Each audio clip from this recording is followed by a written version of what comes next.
Unanswered questions about Jason Voorhees. Number 1.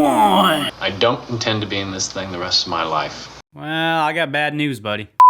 Is this Crazy Ralph's bike on top of Jason's shack? Another small little detail I never noticed until I watched this back yesterday, and I'm pretty sure that's a bike. I'll even zoom in right here for you. Yep, looks like a bike to me. For one, it's very odd that Jason decides to kill Ralph a day before his massacre. Beforehand, we see the couple stroll into town, once again lectured by Crazy Ralph that danger is coming.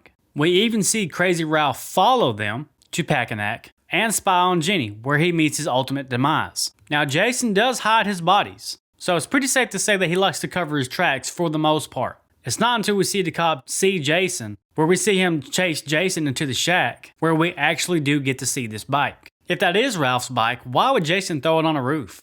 I can see Jason walking all the way back to his cabin and be like, fuck! Number 2. Follow-up question to that, why did Jason decide to hide Crazy Ralph inside Packanack and not his shack? Now we can speculate whether that was Ralph's bike or not. At this point it really doesn't matter, but I truly believe it is. But considering Ralph got killed that night and the massacre didn't happen till the next day, did Jason really hide Ralph in that kitchen pantry the whole time? What if somebody needed some sugar? What if somebody needed some salt and pepper? It's really ballsy of Jason to hide Ralph's body in there, considering he had to go inside Packanack into the kitchen to stash the body there. You would think if Jason likes to cover his tracks, he would just take the body back to the shack, just like he did with Alice and Terry. The cop was a given, I mean he was already in the shack. So Jason stashed Ralph's body inside Packanack kitchen in the pantry, then he steals his bike and throws it on top of his fucking shack. What do you think, chat? Is this right? It seems awfully odd, but hey, the evidence is there. Number 3. Speaking of the cop, where the hell is he from? I've tried to do the best research I could on this. His badge says Sebastopol. Now, based upon all the research I can dig up from parts 1, 2, 3, and 4, his jurisdiction should be in Wessex County. And any kind of biography or backstory for this character claims that he works in Crystal Lakes Township. But absolutely nowhere in this timeline can I find a Sebastopol unit. Matter of fact, the only Sebastopol I could find is all the way in California, on the other side of the country. Now I can only assume his job is to patrol the Camp Crystal Lake area to keep out unwanted trespassers, just like it does with the couple. His vehicle even says state police. Again, this doesn't make any sense. This guy isn't local PD, he's not part of Wessex County, so even though this deputy might be state police, it still begs the question, where the hell is Sebastopol? This also begs the question of what happened to his vehicle. We do know later on that night, most of the counselors go out to the casino bar and get fucked up, get drunk, and only Jenny and Paul come back. So did Jason move the vehicle? Was he driving around town having a jolly good time? I wouldn't think so, that's not his MO. At the end of the day, there's more questions to ask about Deputy Winslow. Maybe that should be a video in itself. Who knows? What do you think? I can only count to 4. What happened to the shrine in Jason's shack? Now jumping ahead a little bit to part 3, if you study the news reports, if you total up the body count, it's pretty much confirmed that all these bodies were found. Now throughout this franchise, it's very odd that this is the last you see of Pamela Voorhees. And rightfully so, because after this, it's legit impossible for Jason to go get his mother's head back. Matter of fact, if we jump ahead to part 4, we can already see that Pamela Voorhees' body is buried. So she was buried without her head. I would imagine in some scenario, they would try to put the head back in the grave. But then there's also Terry.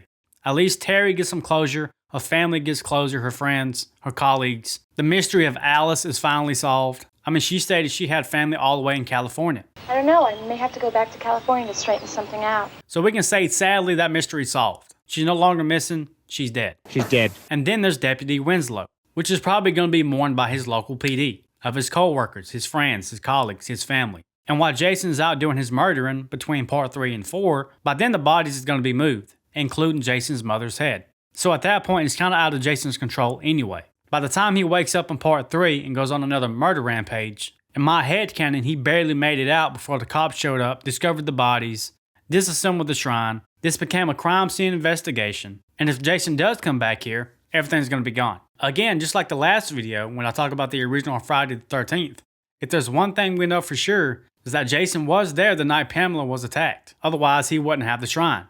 So we know this shrine is very, very sacred to Jason. This is legit his home. So what's he gonna do when it comes back and everything's gone? Ooh, baby, ooh, Why did she throw her clothes in the woods? Yeah, boy!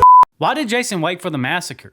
So we know that Crazy Ralph was the first to go, the first on Jason's list, which happened before the night of the massacre. Now the reason this is interesting to me is, for one, going back to what I said before, Jason went inside Packanack Lodge and put Ralph's body inside the kitchen pantry. Okay, fair enough, wash his hands. We then see the next day that Jason is stalking everybody while they're walking through the woods. That's another very ample opportunity he had to try to pick them off one by one. I mean, at least a few of them, right? I also thought this was a funny, subtle edit right here. The last time you see Muffin run up to Jason, and then you see this. Hot dog. Get it? Because the dog is cooked. Hot dog. Fuck it, whatever. So when Ralph gets killed, Ralph is being a peeping Tom because Paul goes back to Jenny's cabin.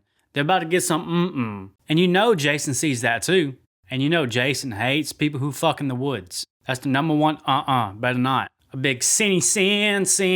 So that's two more he could have picked off right there. If he's already getting his hands dirty by killing people, he had the ample opportunity to go kill everybody else. If Jason would have killed Paul and Jenny while they're getting down and dirty, that's 3 people off the list already. But instead he chooses to wait until the next day. Why? Number 6. This is a quick one.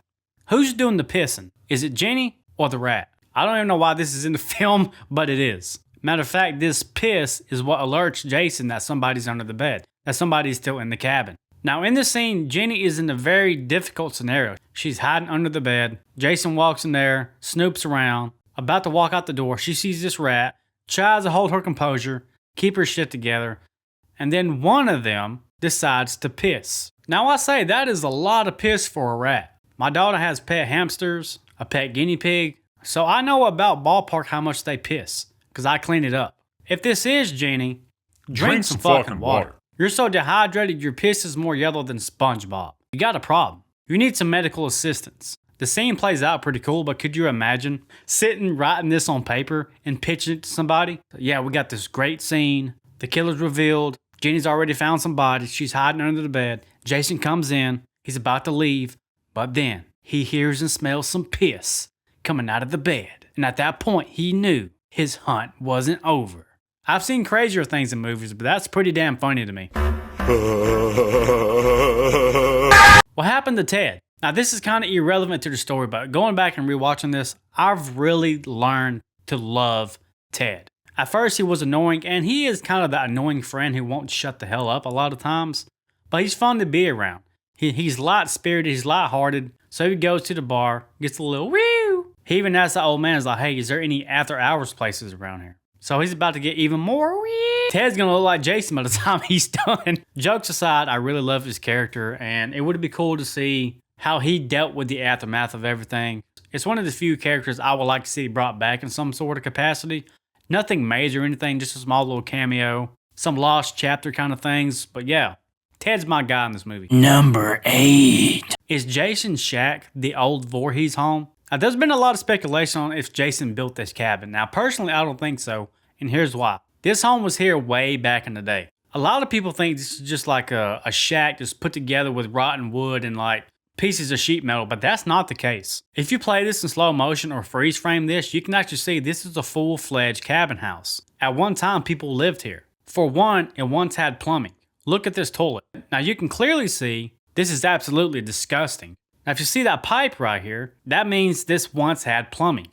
That probably leads to a septic tank. You even got the little newspaper in the corner to keep Jason busy. But then you got other things like clean dishes, old dishes, chairs, old fans, old bed frames, lanterns, cooking gear, cans, windows, high chairs, buckets. This tree stump with a plate with whatever that is on the plate. I imagine it's some kind of old ass food. It's probably moldy by now. Then in the back, of course, you have the shrine. And just look at some of these exterior shots. This definitely isn't the most ideal place to live.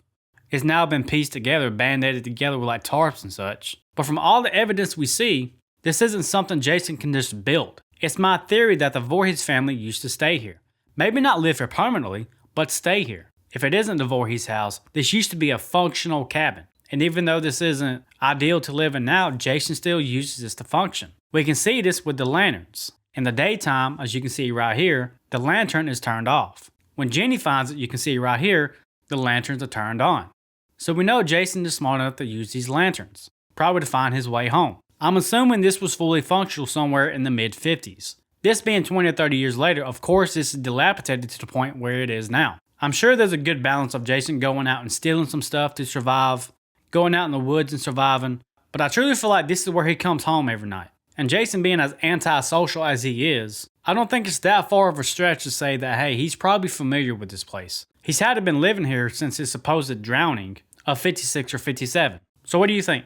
Was this the old Voorhees home and Jason reclaimed it as his own? Or was this just on the outskirts of Camp Crystal Lake and it was functional back in the 50s and Jason found it and turned it into his own home? You decide. Number 9.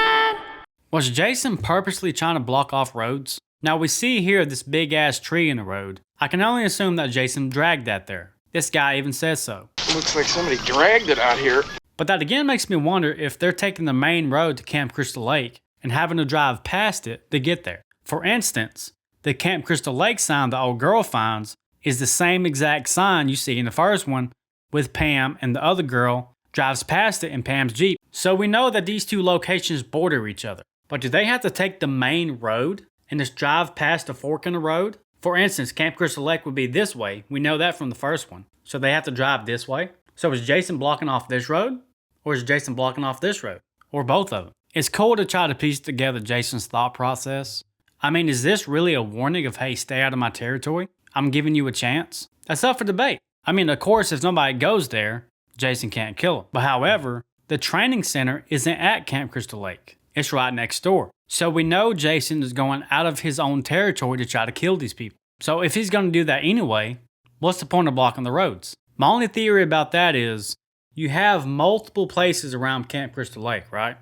You have Camp Crystal Lake itself, Packanack, Higgins Haven, Jarvis Residence. I'm pretty sure Jason wants the whole lake and surrounding territories to himself, but I might be wrong because he knows the way in and out.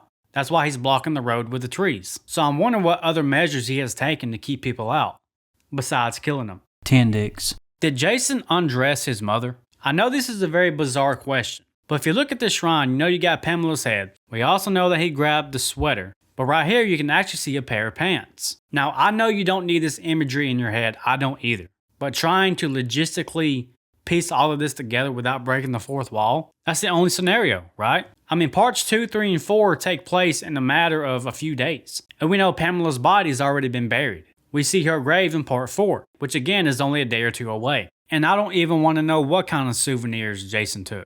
Could you imagine Jason sitting there just zoop, zoop, zoop. Alright mom, let's go home. It's safe to say Jason is fucked in the head. But I think Jenny was really onto something when she says this at the bar. I mean, what would it be like today? Some kind of out-of-control psychopath? A child trapped in a man's body? I mean, I doubt Jason would have even known the meaning of death. Or at least until that horrible night. Maybe Jenny's right. Whether Jason drowned or maybe he didn't drown, at this point he's kind of irrelevant. He's out there, he's basically a child trapped in a man's body, searching for his mother. Maybe he truly doesn't know the concept of death. He knows about people dying, but he really doesn't understand death. Jenny even claims he never went to school. So his social skills, cooked, buddy. It's a whole nother video in itself trying to explore Jason's mind and what he understands and what he does not understand, because it kind of fluctuates throughout the franchise. I think at this point in the franchise, this Jason we're dealing with, she understood the psychology of Jason's mind, and that's why she was able to psych him out at the very end. But what do you think, guys? Am I crazy?